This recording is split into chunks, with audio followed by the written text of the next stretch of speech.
안녕하세요. 스마트운영 팀장 스티브입니다. 이번 시간에는 2023년도 8월 기준으로 외식업 인사이트 총정리에 대해서 말씀드리겠습니다. 최근에 큰 이슈가 되고 있는 후쿠시마 오염수 방류 일정이 다가오고 있죠. 그래서 해산물과 관련된 식당, 일식집 등이 많은 매물이 나오고 있고요. 손바꿈이 또 이루어지고 있습니다. 일단 후쿠시마 오염수가 방류가 되면은 저 같아도 해산물을 사 먹기가 조금 많이 꺼려질 것 같고요. 뉴스에서는 동해까지 오기까지가 4년에서 5년 정도 걸린다고 했는데 뭐 충분히 희석된다고 뭐 안전하다라고 얘기를 하는데 솔직히 찝찝한 부분이 많이 있습니다. 그렇기 때문에 아무래도 이 해산물과 관련된 음식이 사람들에게 예전보다 잘 팔리지 않게 될 가능성이 좀 있기 때문에 해산물 관련 업종에 종사를 하신다거나 아니면 해산물 관련된 메뉴가 있으시다면 그 메뉴랑 그 매출의 판매량을 조금 주시해 보면서 그에 따른 대안을 세우면 좋을 것 같습니다. 그 다음으로는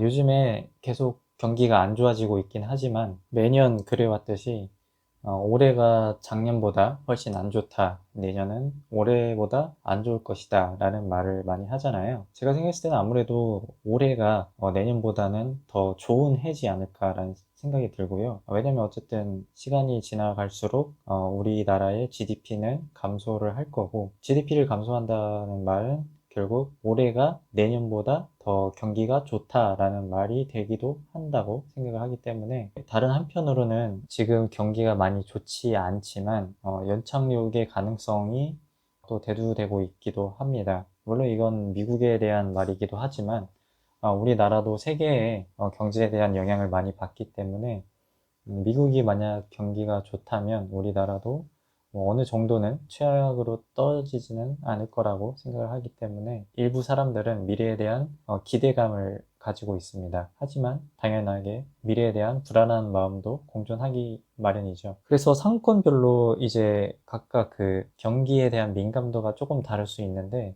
예를 들면 세종 같은 경우에는 공무원들이 많은 도시이기 때문에 상대적으로는 경기에 대한 민감도가 조금 낮은 편이죠. 또 산업군에 따라서 상권에 대한 전망도 다르게 볼 수 있는데요. 반도체 같은 경우에는 미래에도 유망 산업이고 경기도 남부 쪽으로 뭐 천안, 화성, 평택 뭐 이쪽으로는 계속 반도체적으로 투자가 이루어지고 있기 때문에 전체적으로 이 상권별로 조금 다른 양극화가 일어나지 않을까 싶기도 합니다. 지금 현재로서는 연착륙의 기대감이 커지고 있지만 이와 동반되게 불안한 마음이 공존하기 때문에 확실히 예전보다는 미래로 갈수록 소비력이 조금 줄어들긴 할 거지만 그 안에서 상권에 따라서 취해야 되는 전략들을 각각 조금 고민을 해보셔야 될 것 같습니다. 그 다음으로는 운영 비용이 지속적으로 상승할 수 있을 거라고 생각이 드는데요. 기후변화 문제도 있고 국제적으로 세계적인 정세에 대한 뭐 흐름 부분도 있고 그다음에 국내 정서적인 부분도 있고 이런 것들이 영향을 미쳐서 우리가 이 사업을 운영하는 데 있어서 비용이 많이 상승할 여력이 아직도 남아있는 것이 조금 걱정스러운데요. 일단은 내년도 임금이 2% 상승에 그쳤지만 여전히 2024년도 최저시급이 9,860원으로 상당히 높은 수준이죠. 예전에 비하면. 앞으로도 지속적으로 상승할 걸로 전망이 되고, 이제 기후변화에 따라서 지금 세계 곳곳에 폭염이 일어나고 있는데, 뭐, 콩이라던가 밀가루라던가 옥수수라던가 이런 농작물과 이제 가축들도 이제 폭염 때문에 폐사하고 있다라는 뉴스를 많이 볼 수도 있고요. 그렇기 때문에 일단 기본적인 콩이라던가 밀이라던가 이런 것들의 가격이 오르게 되면 그에 따라서 뭐 국수 면이라던가 아니면 피자 도우라던가 빵이라던가의 기본적인 이 원재료의 가격이 상승할 수밖에 없는 요인이 됩니다. 가축들도 높아지는 기온에 따라서 폐사가 많아지면 돼지고기, 소고기, 닭고기 등등 가격이 오르게 될 요인이 많고요. 또 각종 질병도 요즘에 많이 있죠. 뭐 AI, 조류 인플루엔자 때문에 최근에는 고양이가 먹는 간식, 오리를 말려서 만든 간식에서 조류 독감 인플루엔자가 발견이 되어서 전수조사에 나선 것도 오리를 주 재료로 하고 있는 매장에서는 비용 상승으로 연결될 수 있겠습니다. 따라서 비용 상승 요인이 곳곳에 산재한 이러한 상황에서 미래를 대비해서 비용 상승 요인에 대해서 마진 조정을 조금 해준다거나 아니면 선제적으로 비용 상승에 대한 대비를 미리 해두시는 것이 좋아 보입니다. 그 다음에 이제는 코로나가 거의 끝났다라고 봐도 되는데요. 코로나 기간에는 홀보다 배달을 중심으로 매출이 일어났었는데요. 혹은 외곽 지역으로 나가는 사람들도 되게 많이 있었죠. 코로나가 끝나고 난 이 시점에는 홀 매장이 다시 살아나고 있습니다. 물론 배달도 예전처럼 잘 되는 집은 여전히 잘 되고는 있지만 예전에 배달의 영광을 이제는 그렇게 많이 찾아보기가 힘들어진 상황이고, 그 덕분이라고 하긴 좀 그렇지만 예전처럼 그 물류 회사로부터 주도로 하는 그 배달 브랜드의 난입이 상대적으로 많이 줄어서 시장 경쟁이 조금 완화되고 있는 것도 포착이 되고 있고요. 하지만 경관이 좋은 매장이나 경치 좋은 외곽 지역에 있는 특색이 있는 매장들은 여전히 코로나가 끝난 이 시점에도 인기를 끌고 있는 그런 매장들이 아직도 많이 있습니다.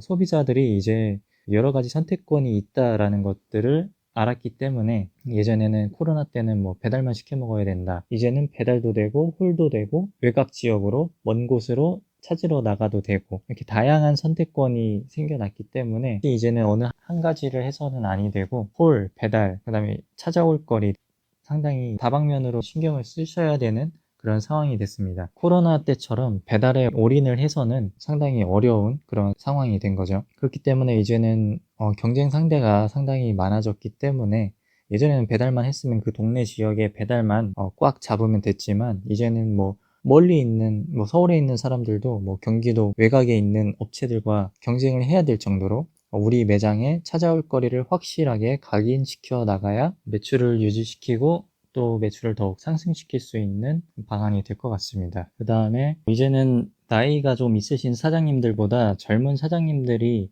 시장으로 많이 유입이 되고 있는데요. 10대에서 40대 인구가 가장 많은 창업자로 통계가 되고 있는데요. 이전에는 60세 아니면 50세 이상의 사장님들이 주를 이루었다면 지금은 30대, 40대가 주를 이루고 있습니다. 그렇기 때문에 새로운 이 젊으신 사장님들의 진입으로 인해서 다양한 컨셉의 매장들이 속속들이 오픈을 하고 있고요. 젊은 사장님들은 또 기술 도입이라던가 이런 부분에 대해서 상당히 눈이 밝기 때문에 적극적으로 새로운 기술들을 도입을 하고 있습니다. 키오스크라던가 자동화 기기라던가 등의 도입이 적극적으로 이루어지고 있고 또 젊으신 분들이기 때문에 인터넷이라던가 SNS 등에 있어서 상당히 친숙하고 잘 활용을 할 수 있기 때문에 온라인 마케팅도 상당히 활발하게 진행을 하고 계십니다. 요즘 웬만한 정보들은 온라인을 통해서 많이 접할 수가 있는데 젊으신 분들은 아무래도 노하우가 조금 적기 때문에 이러한 온라인을 통해서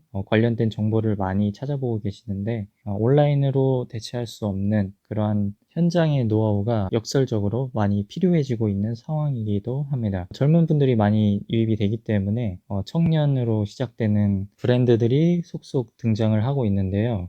청년 피자, 뭐 청년 치킨, 청년 순댓국 등등 청년 땡땡으로 시작되는 업체들이 상당히 많아지고 있는 게 보이고 있죠.